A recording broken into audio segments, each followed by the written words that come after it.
Hello everyone, good morning. So today's topic is compartment syndrome. So starting with the definition, it is a condition in which the circulation within a compartment is compromised by an increase in the pressure within the osteofacial compartment, causing necrosis of muscles, nerve, and eventually the skin because of excessive swelling. So it is divided into two types basically, which is an acute compartment syndrome, and the end stage will be Volkman's Ischaemic contraction. In between, there is a reversible type of injury, which is most called we call it exertional chronic compartment syndrome. So, talking about the acute compartment syndrome, it is defined as the elevation of the intercompartmental pressure to a level and for a duration that, without decompression, it can lead to tissue ischemia and necrosis. Coming to chronic exertional compartment syndrome, it is the elevation of the compartment pressure during exercise causing ischemia, pain, and rarely a neurological symptom and sign. It is mostly self-regulating symptom with rest. Volkman's ischemic contracture. This is the end stage of acute compartment syndrome with irreversible muscle necrosis leading to ischemic contracture. So I'll be dealing with acute compartment syndrome first. So it is most commonly due to fractures, especially the lower limb fractures, followed by the forearm, supracondyle humerus, most commonly seen in children. Next is soft tissue injury, and then crush syndrome, burns, snake bite, material injuries, nephrotic syndrome, and exercise. Exercise is mostly rare and it is a chronic reversible. Coming to etiopathogenesis, so there is trauma, there is accumulation of blood, which leads to arterial occlusion due to accumulation of all the inflammatory cells. There is increase in the fluid within the compartment, compressing the vessel, again leading to the occlusion. So it is a multifactorial reason leading for muscle ischemia. There will be increased capillary permeability, increased venous obstruction, which again leads to more intercompartmental edema or leading to intercompartmental pressure. So again it increases. So the viscous cycle leads into a more increase in the pressure.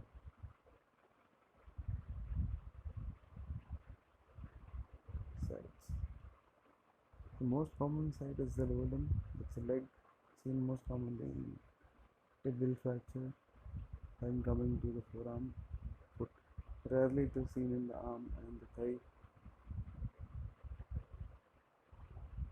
Tissue threshold to hold ischemia, muscle will be till 4 hours, nerves for 8 hours. Then some of the most common things, skin for 24 hours.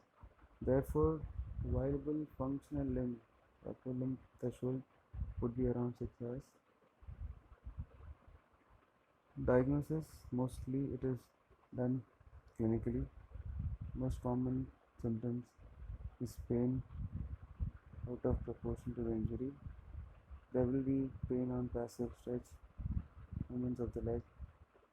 There will be pulselessness, paresthesia, dystally, pallor, perishing cold, paralysis, tense, swollen, lower limb, redness, or blister, rarely. Coming to pain, it is mostly out of proportion to the injury, exaggerated with passive stretch of involved muscle and compartment. It is the earlier symptom but inconsistent, not available in beaten patients. Pallor, extremity may appear cyanotic early in the course of season. Cyanosis is present early, whereas marked pallor in the distal extremity occurs late after major arterial occlusion has occurred. Neither pallor nor cyanosis should be considered a sign that is necessary for the diagnosis of compartment syndrome. Paresthesia is also an early sign. Peripheral nerve tissue is more sensitive than muscle to ischemia. Permanent damage may occur in 75 minutes, difficult to interpret, will progress to anesthesia if pressure not relieved. Paralysis. Development of the motor dysfunction suggests that the ischemia has been established and permanent damage has occurred. Irreversible muscle fiber changes occur early as 6 hours after the onset of tissue ischemia. Pulselessness. The loss of palpable pulse has been shown to occur late or sometimes not at all in course of compartment syndrome. So this is a measuring technique for intercompartment pressure. When compartment syndrome is suspected, the necessary equipment is available. Pressure should be obtained to confirm the diagnosis.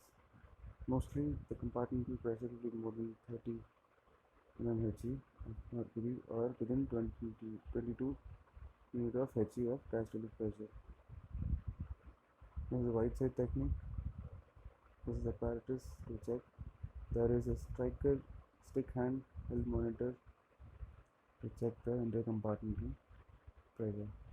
In most of the condition, the diagnosis is made mostly based on the clinical signs.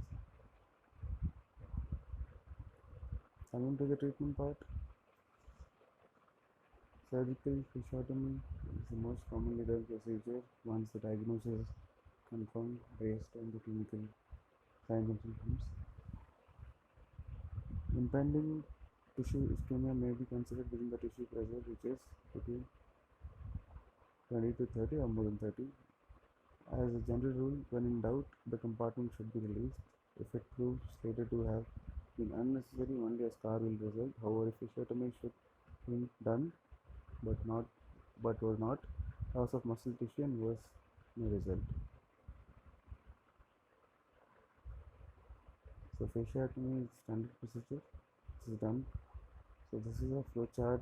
Once the diagnosis is confirmed, more than 30, patient can directly take up fasciotomy, or if it is less than 30, you should just wait and regular monitoring has to be done.